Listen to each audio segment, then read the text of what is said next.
Welcome back to the Self-Reflection Podcast, and thank you for joining us today as we take a closer look at ourselves so that we may improve our Wonder Maker persona.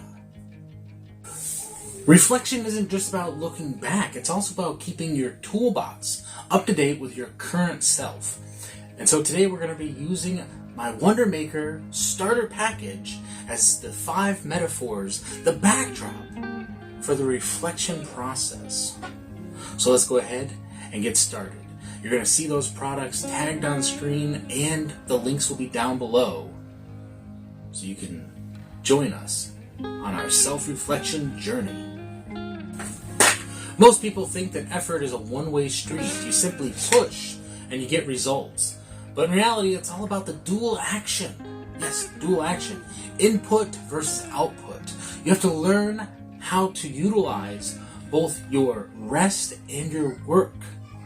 And both of these play an important role. For instance, as we blow up our balloon today,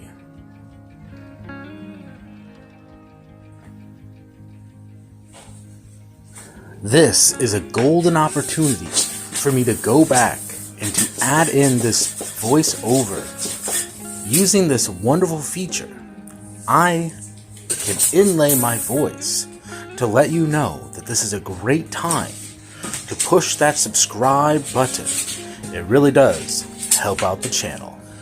We have to learn how to maximize our downtime. If you're only growing when you're pushing, then you're only half as efficient as you could be.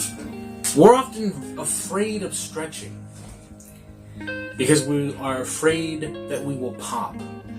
But life without pressure would just leave this balloon as a limp piece of rubber.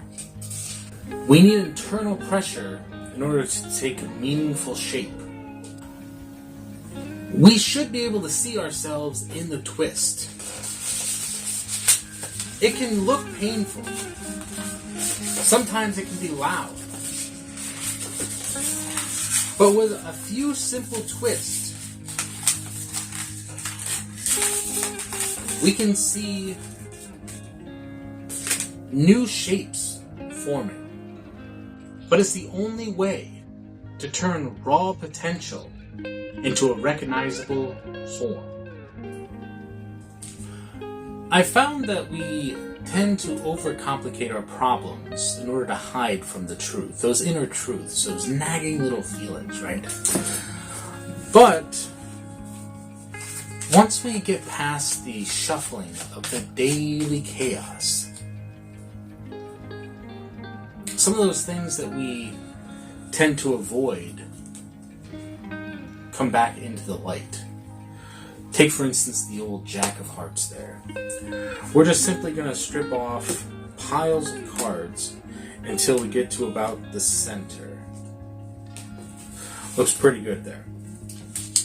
Now, with all of that out of the way, we realize that it's not just a mess of 52 different random choices, 52 cards in the deck, but all of these things come together. But we realize once we declutter and identify our individual problems, we realize that what we've been looking for has been in front of us the entire time. So continuing on that with that same thought that we were just using with the cards, let's take a look at this. So we have a single pile of poker chips here. But just as in life, when we overcomplicate our problems, we see one pile when in reality, it's actually 4 chips. And so by breaking down our obstacles into smaller parts, we can tackle them one at a time. And we can start to solve those problems. And no matter how impossible they seem to be, we can start to overcome them faster than we ever believed. All of that being said, balance is not a static state. It's not always about being in control.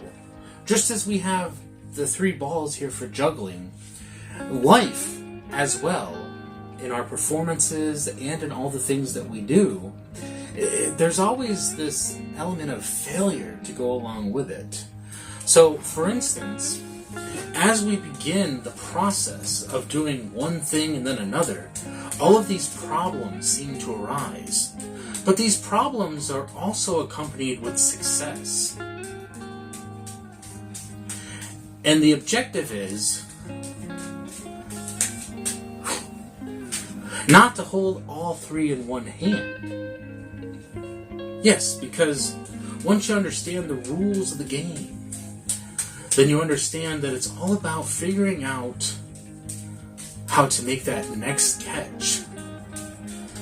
And of course, it doesn't matter if you drop the balls. It doesn't matter if one problem's here and one problem's here. As long as you keep moving forward. And this is a great process in self-reflection, because even in failure, you can still find success. So today we've looked at the dual action purpose of the pump, but also an understanding how to work and to rest. We mirrored that with this idea of the coins, the poker chips, moving around as we start to isolate our problems. Now in magic, the mechanics need to stay hidden. But in self-reflection, we need to expose the mechanics. We need to figure out what it is that we are doing so that we can expose the illusion of our own limitations. If you're ready to start your journey in self-reflection today and become a wonder maker, you can go ahead and grab these products at the tags on the screen or follow the links below. Once again, it does really help out the channel.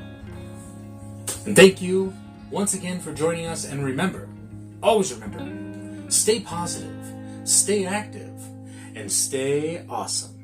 And hopefully we see you in the next one.